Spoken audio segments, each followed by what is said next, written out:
नमस्कार, मैं हूं गुरप्रीत। एनडीटीवी की खास पेशकश खबर महाराष्ट्र में आपका स्वागत है। आज हम आपको दिखाएंगे सरकार के बड़े फैसले, नई योजनाएं और वो कदम जो महाराष्ट्र को तेजी से विकास की राह पर आगे बढ़ा रहे हैं। तो चलिए शुरुआत करते हैं आज की पहली बड़ी खबर से। नासिक महानगर पालिका ने आर्थिक रूप से आत्मनिर्भर बनने की दिशा में एक बड़ा कदम उठाया है। प्रधानमंत्री नरेंद्र मोदी की सोच से प्रेरित होकर नासिक महानगर पालिका ने ग्रीन म्युनिसिपल बॉन्ड का पब्लिक इशू पेश किया है। इस बॉन्ड की नेशनल स्टॉक एक्सचेंज में भव्य लिस्टिंग मुख्यमंत्री देवेंद्र फडणवीस के हाथों की गई। ये कदम इसलिए भी खास माना जा रहा है क्योंकि आने वाले कुंभ मेले को देखते हुए नासिक शहर में अगले 1.5 साल में लगभग 25,000 करोड़ रुपए के विकास कार्य किए जाएंगे। केंद्र सरकार ने बजट में ऐसे बॉन्ड की सीमा 1,000 करोड़ रुपए तक बढ़ा दी है, जिससे नासिक जैसे शहरों को अब बड़े पैमाने पर निवेश जुटाने में मदद मिलेगी। मुख्यमंत्री देवेंद्र फडणवीस ने इस उपलब्धि के लिए नासिक की महापौर हिमगौरी आहेर और पूरी टीम की सराहना की। उन्होंने भरोसा जताया कि आने वाले समय में नासिक निवेश का एक बड़ा केंद्र बन सकता है। इस खास मौके पर मंत्री गिरीश महाजन और एनएससी के सीईओ आशीष चौहान भी मौजूद रहे।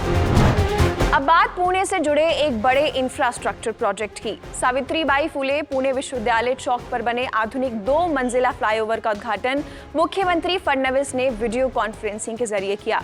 इस मौके पर मुख्यमंत्री ने कहा कि पुणे तेजी से ग्लोबल कैपेबिलिटी सेंटर के तौर पर उभर रहा है। ऐसे में शहर को ट्रैफिक जैम से मुक्त करना सरकार की प्राथमिकता है।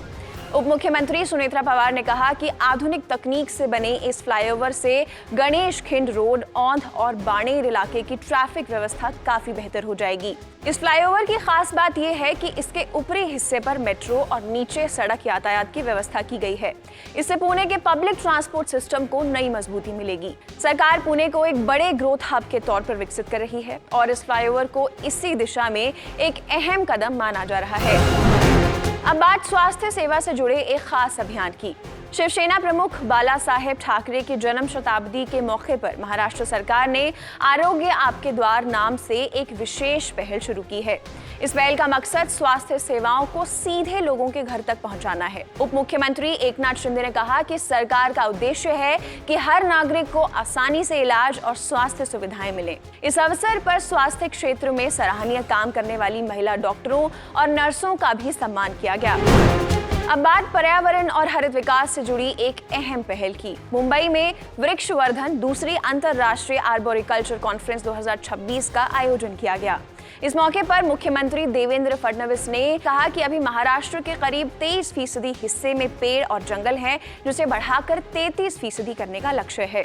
इसी दिशा में 2026 से 27 के बजट में 300 करोड़ पेड़ लगाने का संकल्प लिया गया है। मुख्यमंत्री ने कहा कि विकास के साथ साथ पर्यावरण का संतुलन बनाए रखना आज की सबसे बड़ी जरूरत है।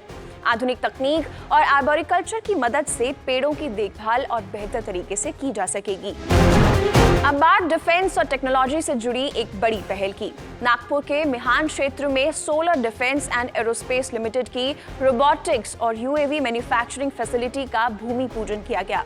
मुख्यमंत्री देवेंद्र फडणवीस और केंद्रीय मंत्री नितिन गडकरी ने इस परियोजना की नींव रखी। मुख्यमंत्री ने कहा कि बदलते युद्ध तकनीक के दौर में ड्रोन, रोबोटिक्स और मानव रहित युद्ध प्रणाली भारत के डिफेंस सिस्टम को और मजबूत बनाएंगे।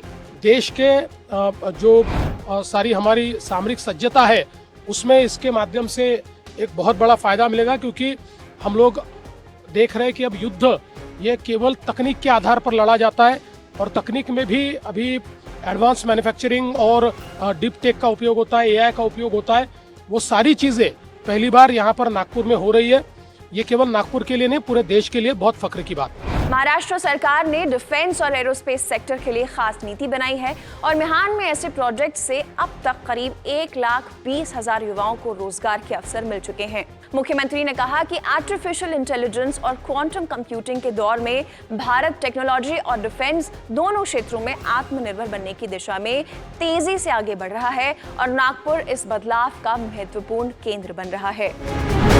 तो ये थी इस हफ्ते की बड़ी और अहम खबरें। ऐसे ही हर अपडेट के लिए देखते रहिए एनडीटीवी की खास पेशकश खबर महाराष्ट्र।